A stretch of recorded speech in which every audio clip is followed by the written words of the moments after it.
Assalamualaikum warahmatullahi wabarakatuh. Waalaikumsalam warahmatullahi wabarakatuh. Apa kabarnya hari ini, Rifa? Alhamdulillah baik. Alhamdulillah. Rifa sebelum berangkat ke rumah sakit. Belum, saya kebetulan hari ini sedang dinas pukul 2 nanti. Jadi saya menyempatkan dulu sebelum ke rumah sakit ke sini dulu. Baik, terima kasih sebelumnya ya Rifa sudah menyempatkan waktunya terlebih dahulu untuk menemui saya dalam menjalankan sesi ini. Iya, betul. Mungkin ini termasuk pada sesi keempat ya? Iya. Oke, sebelum kita masuk, seperti biasa saya izin merekam dengan video untuk tugas saya, bukti ya kepada dosen pengampu saya, dan izin membawa alat tulis bila ada hal penting yang perlu saya catat. Boleh? Boleh, iya. Oke, baik. Dan sudah diketahui lah ya, seperti biasa bahwa dalam prodi saya terdapat asas kerahasiaan. Jadi apa yang diceritakan tidak ada yang tahu, kecuali saya dan dosen pengampu saya yang tahu. Iya. Oke, terima kasih sebelumnya atas kepercayaannya. Dan mudah-mudahan kita masuk pada sesi ini itu akan mencapai pada tujuan IPA. Dan mungkin pada sesi ini kita akan mengevaluasi apa yang sudah kita jalani, terutama yang sudah dipekerjakan, dan kita akan bahas dari sesi pertama sampai sesi ketiga kemarin. Ya. Oke, baik. Sebelumnya nih, apakah apa yang sudah dipekerjakan dalam beberapa hari kebelakang sampai kita bertemu? Baik, sebelumnya yang terakhir kemarin ya Bu, setelah sesi 3 kemarin saya solusi untuk lebih fokus dalam belajar, terutama belajar tentang medis, dan saya akan lebih mengurangi handphone ya, menggunakan handphone dan bermedia sosial. Alhamdulillah saya sudah mengerjakan itu, saya sudah membatasi media sosial, saya menjadwal, saya harus bisa memegang HP paling banyak itu 8 jam. Nah, selebihnya saya digunakan untuk belajar di sela-sela saya dinas di rumah sakit. Oke, jadi cara yang Ripa lakukan itu membatasi dengan media sosial, dan yang dilakukan Ripa membatasi memegang handphone itu dalam 8 jam. Iya. Oke. Selain Ripa bisa berfokus untuk menyibukkan diri belajar, apakah ada hal lain yang sudah Ripa lakukan? Mungkin saya lebih sering membaca tentang keagamaan dan medis tentunya. Saya alhamdulillah masih komunikasi saya dan orang tua saya, pacar saya dan teman-teman saya baik, dan saya juga selalu bercerita tentang kegiatan yang sudah saya lalui hari ini dan sebelumnya. Oke, baik. Jadi yang sudah Ripa lakukan dalam beberapa hari yang lalu, Ripa bisa berfokus dalam belajar selain Ripa di salah-salah Ripa dinas gitu ya, di rumah sakit, dan Ripa juga bisa berkomunikasi selalu dengan baik, terutama dengan orang tua, pasangan Ripa, dan teman-teman Ripa. Oke, menurut Ripa, ketika Ripa bisa berkomunikasi dengan baik itu seperti apa? Berkomunikasi yang baik mungkin yang menurut saya tidak ada jadi tidak ada rahasia gitu ya. Jadi saya bisa menceritakan tentang apapun itu. Oke, jadi Ripa bisa menceritakan tentang kegiatan Ripa, terutama mungkin ya kepada orang tua, kepada pasangan yang selalu mensupport Ripa dalam hal apapun gitu ya, dan teman-teman Ripa. Oke, ketika Ripa bisa berkomunikasi dengan baik bersama orang tua, bersama pasangan, teman-teman, dan Ripa bisa membatasi penggunaan handphone dan media sosial itu untuk lebih bisa belajar, dan terutama membaca tentang medis dan keagamaan itu.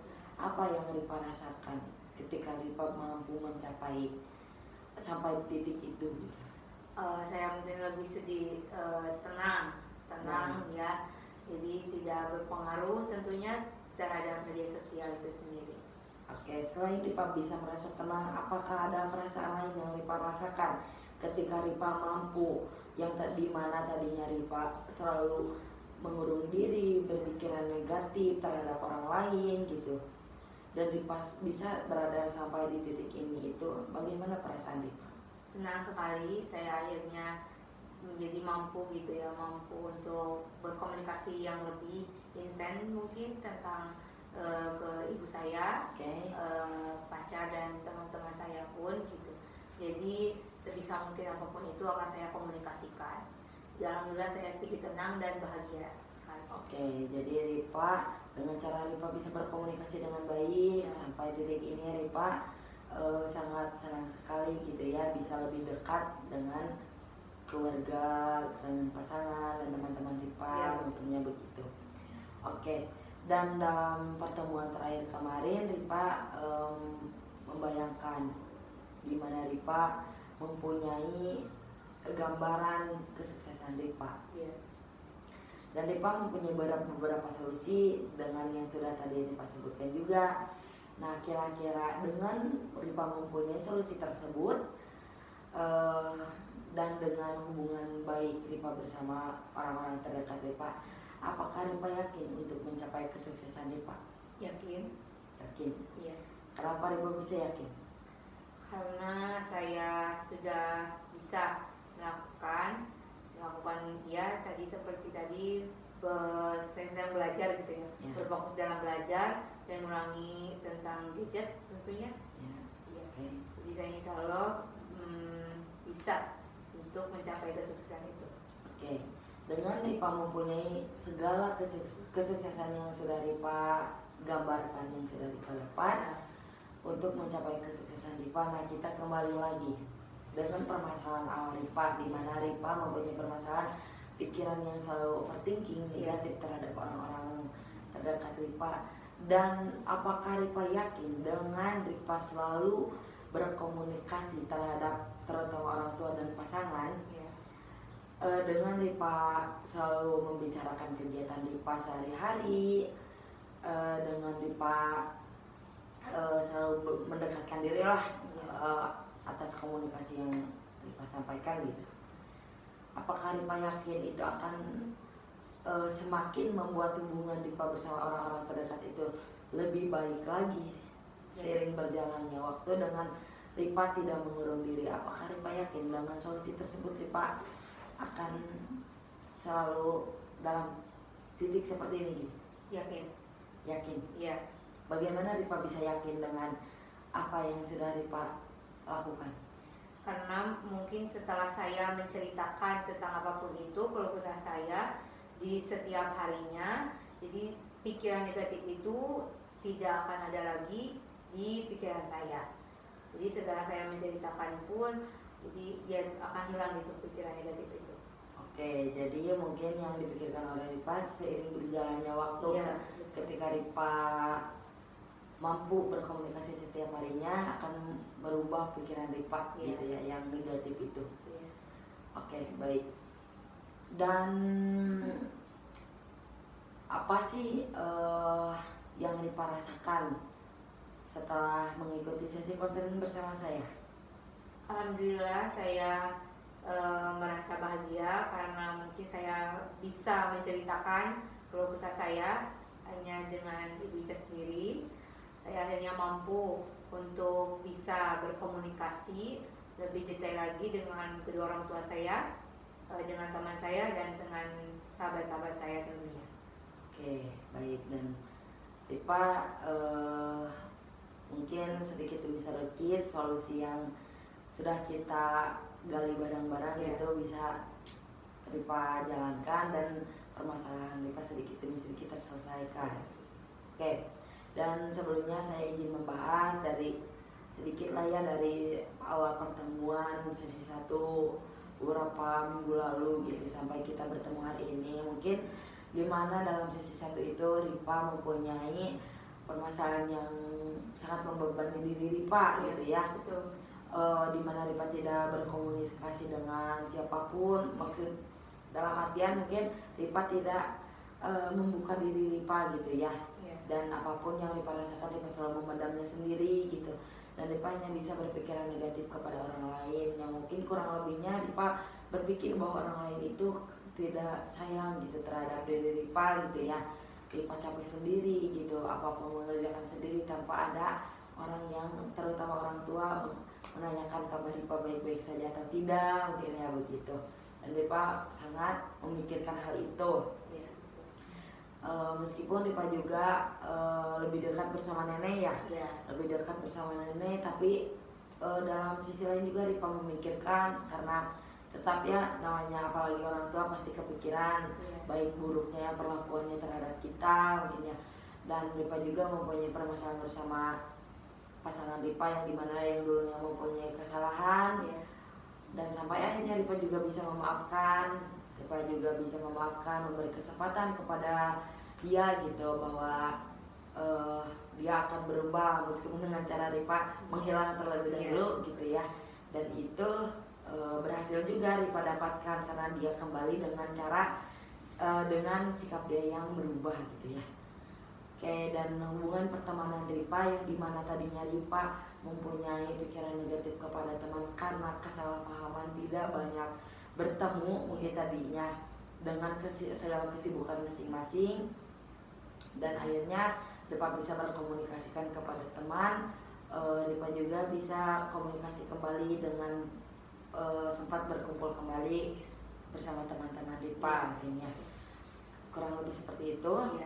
Oke, dan dalam sesi pertama dulu Ripa juga berada di skala kurang lebih 8 atau 7 gitu ya. Oke, dan Ripa mempunyai tujuan ingin berada di skala 0, yang dimana permasalahan ini ingin benar-benar Ripa terselesaikan gitu ya. Dan dari pertemuan sesi pertama, kedua, dan ketiga kemarin sampai sekarang berada di pertemuan keempat, Ripa mendapatkan beberapa solusi yang dimana sebagian solusi sudah Ripa dapatkan dan sudah Ripa jalani gitu ya. Selama kita tidak bertemu, Ripa menjalani solusinya dan Ripa rasakan apa efeknya terhadap Ripa. Dan menurut saya semakin Ripa utamanya mendapatkan solusi dengan apa yang sudah Ripa capai gitu ya, dan semakin kita bertemu dalam pertemuan terus dan terus menerus, saya lihat Ripa semakin membaik gitu, semakin bahagia. Ripa semakin tahu apa yang Ripa lakukan untuk kedepannya, dan Ripa juga untuk beberapa tahun ke depan Ripa akan menjalani kesuksesan, amin gitu ya. Dan Ripa juga tahu apa yang perlu Ripa lakukan dari sekarang, dan mungkin dari saya itu bisa menjadi motivasi buat Ripa dari sekarang sampai beberapa waktu lah yang akan datang sampai Ripa bisa mencapai kesuksesan itu. Dan jangan lupa juga Ripa tetap berkomunikasi juga, karena Ripa tadi sudah yakin bahwa Ripa akan berkomunikasi dengan baik itu dengan cara seperti apa sudah Ripa ketahui, dan itu bisa Ripa jalankan. Dapat dimengerti? Oke, baik.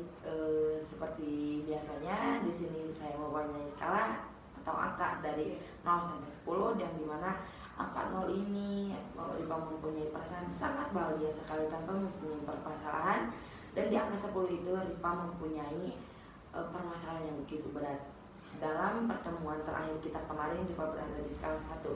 Saya ingin tahu apakah Ripa bisa mencapai di skala 0 sekarang, atau Ripa tetap berada di angka 1 setelah Ripa melaksanakan beberapa waktu.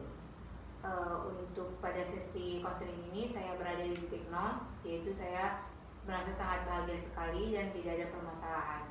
Oke, baik, alhamdulillah ya. Ripa sudah mencapai tujuan Ripa dari sesi 1 itu, ingin berada di skala 0. Apa nih yang membuat Ripa yakin bahwa Ripa sekarang berada di angka 0? Karena saya sudah merasa senang sekali, alhamdulillah. Akhirnya saya ada kemajuan ya setelah saya melakukan konseling. Alhamdulillah saya sudah berani gitu ya untuk berbicara seperti itu. Oke, Ripa berada di skala 0 karena Ripa sudah berani berbicara, dan sudah menyibukkan diri dengan membaca dan membaca tentang medis, agama gitu ya. Mungkin seperti itu kurang lebih. Oke, baik, berarti itu pencapaiannya sangat bagus ya selama Ripa melakukan sesi konseling bersama saya. Dan saya rasa itu sudah mencapai tujuan Ripa di skala 0. Nah, sebelum kita akhiri, apakah perlu sesi lagi untuk permasalahan Ripa sekarang? Tidak perlu. Tidak perlu. Iya. Oke, berarti Ripa sudah mencapai di apa yang Ripa tuju, yaitu di skala 0. Oke, dan mungkin kurang lebihnya saya memberikan sedikit masukan lah terhadap Ripa gitu ya, bahwa ya sudah, Ripa menjalani saja apa yang perlu Ripa jalani, tidak perlu lagi memikirkan hal-hal yang negatif, dan Ripa tahu semua orang sayang terhadap Ripa gitu ya. Dan Ripa juga mampu berkomunikasi, itu Ripa mampu memberanikan diri, itu sangat apresiasi lah buat diri Ripa, yang dimana Ripa hanya mengurung diri mungkin ya. Sekarang Ripa tahu solusinya, yang perlu Ripa jalani atau kerjakan itu seperti apa gitu ya. Itu sudah Ripa tinggal Ripa terapkan dan Ripa jalani. Dapat dimengerti? Oke, mungkin kita tutup saja. Terima kasih sekali lagi ya, Ripa sudah mempercayai saya terhadap permasalahan yang Ripa alami. Semoga selama sesi konseling bersama saya, Ripa mendapatkan banyak manfaat dan solusi terbaik dari saya mungkin ya. Mohon maaf juga bila dari saya terdapat banyak segala kesalahan dan kekurangan. Semoga dapat membantu ya untuk Ripa menjalani hari-hari Ripa ke depannya. Oke, apakah ada yang mau Ripa sampaikan mengenai sesi konseling selama ini bersama saya? Baik, terima kasih sebelumnya Ibu Ica sudah meluangkan waktunya untuk bisa mungkin ya melakukan konseling bersama saya. Alhamdulillah, setelah saya melakukan konseling dengan Bu Ica, saya banyak sekali perubahan di diri saya, terutama mungkin saya yang tadinya diam tentang apapun masalah yang berada di hidup saya selalu mendana sendiri, dan akhirnya saya mempunyai pemikiran negatif. Alhamdulillah, setelah melakukan beberapa sesi, pemikiran saya tentang perasaan negatif, tentang pemikiran negatif di saya, di keluarga ataupun dengan pacar saya, alhamdulillah sudah tidak ada. Dan terima kasih setelah semua sudah Ibu Ica lakukan kepada saya, masukannya alhamdulillah saya sudah kerjakan, alhamdulillah bermanfaat sekali kepada saya. Sekali lagi terima kasih. Oke, baik, mudah-mudahan ya kita selalu ada dalam lindungan Allah Subhanahu wa Ta'ala. Segala urusan kita, terutama Ripa ya, dilancarkan gitu ya, dan diberi kemudahan gitu ya. Apakah ada hal lain yang mau disampaikan lagi? Tidak ada. Oke, baik, kalau tidak ada, dan mungkin untuk kedepannya jika Ripa ingin bercerita kembali kepada saya, Ripa bisa hubungi saya kembali ya. Dan tapi mudah-mudahan Ripa tidak ada permasalahan yang begitu mengganggu gitu ya, karena permasalahan itu pasti ada gitu ya. Cuma mudah-mudahan Ripa sudah tahu gitu apa yang akan Ripa lakukan gitu ya. Oke, terima kasih, kita tutup saja. Assalamualaikum warahmatullahi wabarakatuh. Waalaikumsalam warahmatullahi wabarakatuh.